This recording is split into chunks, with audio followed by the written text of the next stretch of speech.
Hey guys, welcome back to my channel. I hope you all are doing well. If you are new here, my name is Nishitha. Please take a moment to hit the subscribe button. I upload videos every Sunday and Thursday at 9 a.m. PST.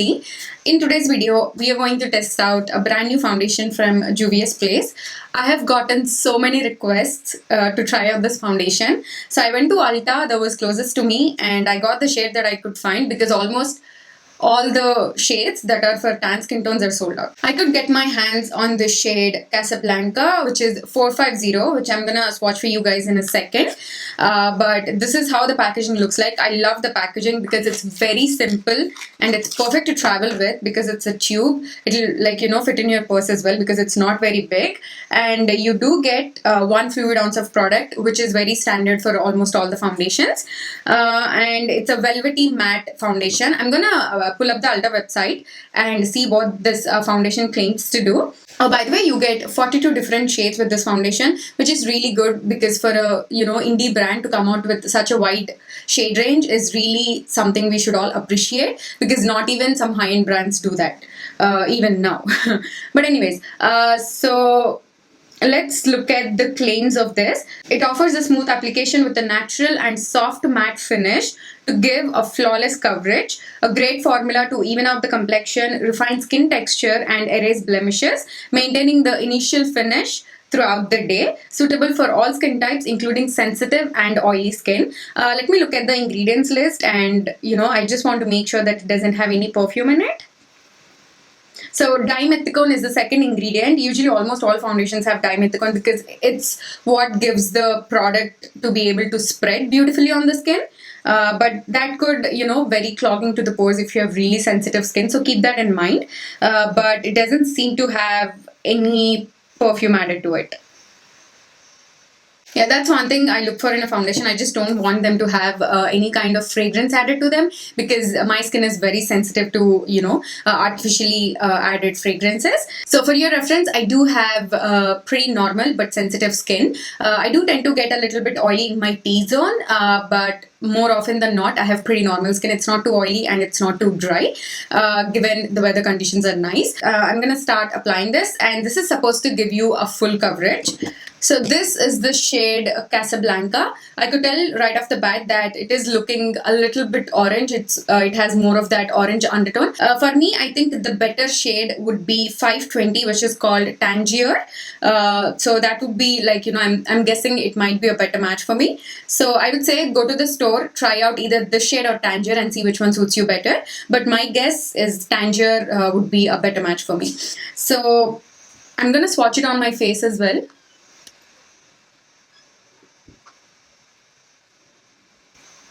Let's blend this out. Okay, once I blend it out, the orange is not showing up as much, but in person I can definitely see that it is looking a little bit darker than my skin tone. Since this is a thick coverage foundation, I want to use a little bit at a time. I don't want to layer too much. The consistency of this foundation is more on the thick side. It's not very runny. It has this, kind of a thick consistency. So right off the bat, I can tell that this foundation is not the easiest to blend out. You have to work sections by sections because it sets really fast and kind of gets difficult to blend it out. But coverage wise, you can see the difference. It is giving very good medium to full coverage, which is in between. And I've used very little bit of it. And I'm sure I can layer this foundation to build up the coverage.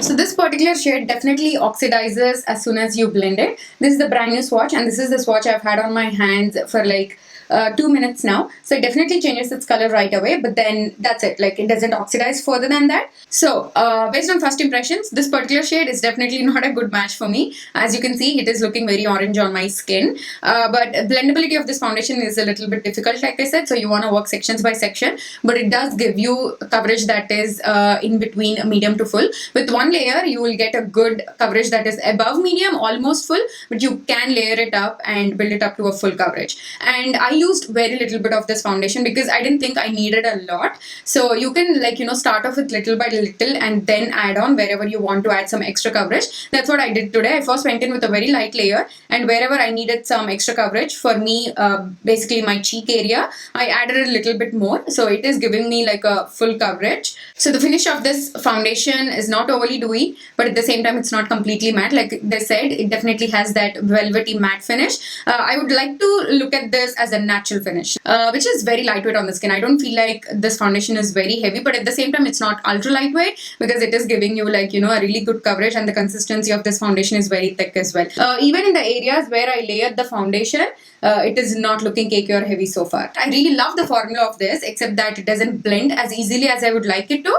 But the formula is nice. So I'm gonna go off camera, apply the rest of my makeup, try to amend this, orangeness on my face using some concealer. We'll see how that works. So yeah, I'll see you all in a bit.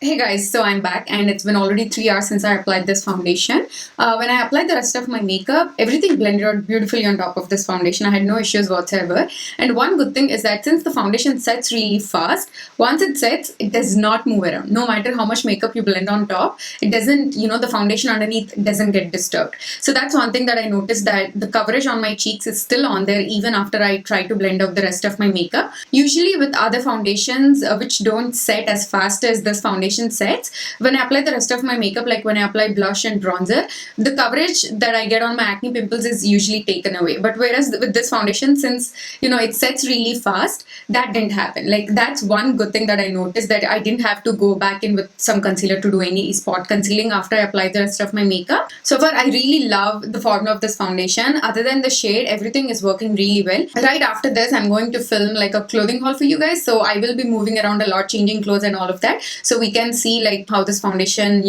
holds up to all of that. So yeah, I'll see you all at the end of my day, and we'll share more of my thoughts then. Hey guys, I am back. It's currently 6 o'clock right now, and I've had this foundation on for about 8 hours at this point. I'm going to share my final thoughts. First, I'm going to start off by saying that this is a really good foundation, like really good. Let me first start off with all the pros. It gives you almost full coverage. You can layer it up to build up the coverage, but it still wouldn't look cakey. It's very long wearing. It doesn't transfer at all. I have been in this room working with these lights. So they do get pretty hot. And on top of that, today the temperature outside is really hot too. And I live on the top floor of my apartments. And since it's Bay Area, I don't have air conditioning in this particular room. It's not a centralized AC. So it was pretty hot. And I have been moving around quite a bit because I was filming a clothing haul for you guys, and I did sweat a lot, and the foundation is still on there. So on my nose in this area, as I was sweating quite a bit, it is gathering a little bit, but it's nothing too noticeable unless you come up really close to me and see it. And it feels very lightweight for being a full coverage foundation. At this point, I got used to it, and I don't feel like I have anything on. So I did take a photo of me with flash on. I will put the photo somewhere here on the screen so you can see for yourself how this foundation looks under flash photography. I personally feel like I do see a little bit of flashback, but nothing that's crazy. So coming to the cons, like I already mentioned, it's the blendability that I have issue with. It's a little bit difficult to blend out since it sets really fast. It is long wearing, but I just wish it was a little bit more blendable. So let's talk about who is it for and who is it not for. If you're someone who has oily skin or if you're someone who if you want your foundation to last like all day long on your skin, I would say definitely give this one a try because it's 8 hours and the foundation just did not budge. And it's not even settling in my smile lines. It is cracking a little bit, but nothing too bad, and I don't see it settling into any of my lines here on my forehead, and you can still see that all of my blush and highlighter is still on there, nothing moved around. So yeah, if you're looking for a good long wearing foundation and if you want your skin to look really flawless, I would say definitely give this one a try. But if you're someone who tends to go for natural foundations, I don't think this is going to be your cup of tea, but you can make it look natural if you don't mind mixing in some oil drops or something you can share out the foundation with and apply it, because the formula is really good and it does last for a really long time. And being said that, even though it's matte foundation, it is not drying at all. Like I don't feel like it's it's drying my skin out at all. So even if you have like, dry skin, you can make it work. But if you want to shear it out or add a little bit more hydration, I would say just, mix in a good oil with this foundation. All in all, I think it is a really good foundation. I do like my Maybelline foundation a little bit better than this. But being said that, the Maybelline foundation wouldn't last as long as this one would last. I can tell, because if I had like, worn the Maybelline foundation and do all the things that I did today, I'm sure like the foundation would look a little bit shiny in this area. But whereas with this foundation, I don't see that happening. So if you have oily skin, if you're looking for a good long wearing foundation, I'd say definitely give this one a try. So those are my thoughts on the Juvias Place foundation. I was going to get the right shade, but so many of you requested on Instagram, here on YouTube, requested me to do a video on this. So I went to like, Ulta store yesterday. I actually kind of hunted this foundation down. I'm going to be honest. I'm definitely going to go back and get a shade match for me. So that completes my review. I hope you guys found it helpful. If you did, please give this video a thumbs up and also subscribe to my channel if you haven't already. And I will see you all in my next one. Bye.